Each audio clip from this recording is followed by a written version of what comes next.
Para você que vende em marketplace, a reforma tributária vai impactar diretamente a sua margem.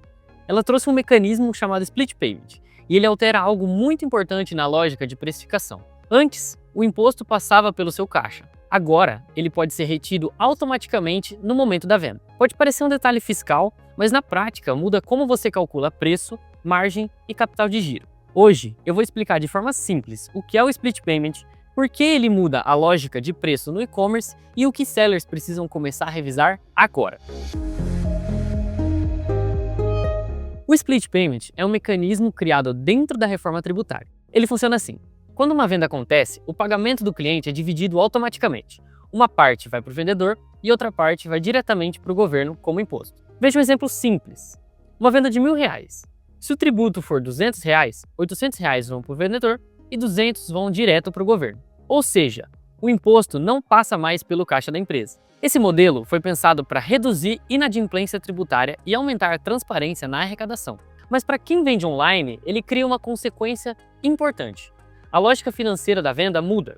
Hoje, em muitos casos, o fluxo é assim. Você vende, recebe o valor cheio e paga o imposto depois. Esse intervalo gera um efeito importante no caixa. Isso porque você utiliza temporariamente esse dinheiro para pagar fornecedor, financiar estoque ou manter o capital de giro. Com o Split Payment, isso desaparece. O imposto é separado no momento da venda. Então o fluxo passa a ser venda, imposto retido, você recebe o valor líquido. Esse detalhe muda 3 coisas importantes. Primeiro, o caixa diminui no curto prazo. Segundo, erros de precificação ficam mais evidentes. E terceiro, a margem precisa ser calculada com muito mais precisão. Porque você não terá mais o ajuste posterior que muitas operações fazem no fechamento fiscal. O maior risco não é o imposto. O risco é continuar usando a mesma lógica de preço de hoje. Eu vou te dar um exemplo simples.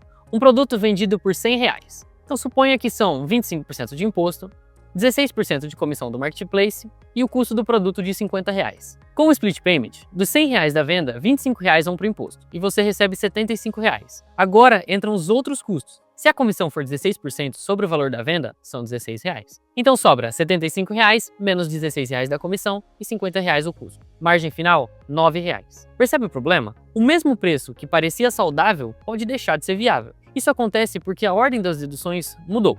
Com essa mudança, algumas práticas comuns vão precisar ser revistas, principalmente descontos agressivos, frete subsidiado e disputas de preço para ganhar a buy box. Cada redução de preço agora impacta a margem imediatamente, sem aquele efeito de caixa temporário que existia antes. Isso também afeta outra coisa importante, a precificação dinâmica. Algoritmos de repricing precisam considerar imposto como parte direta da conta da margem. Se continuarem usando a lógica antiga, o sistema pode baixar o preço demais e destruir a sua rentabilidade. Mesmo que a implementação completa ainda esteja em evolução, existem algumas revisões que fazem sentido desde já. Primeiro, revisar o cálculo de margem por SKU. Segundo, simular cenários de preço considerando o imposto como retenção imediata. E terceiro, reavaliar produtos de ticket baixo. Em muitos casos, eles são os que mais sofrem quando a margem fica mais exposta. E quarto, automatizar o monitoramento de preço e concorrência. Isso porque quando a margem fica mais apertada, decisões manuais ficam lentas demais. Ferramentas de repricing, como as que surgiram no mercado justamente para monitorar a concorrência e ajustar preço automaticamente, como o próprio Winnerbox, acabam ajudando nesse tipo de controle operacional. Mas o ponto principal não é a ferramenta, é entender que precificação passa a ser um tema ainda mais estratégico na operação. O Split Payment não é apenas uma mudança tributária, ele muda a matemática do preço. Empresas que continuarem precificando com a lógica antiga podem descobrir a perda de margem tarde demais. Quem revisar seus modelos de preço, margem e automação antes tende a atravessar essa mudança com mais segurança.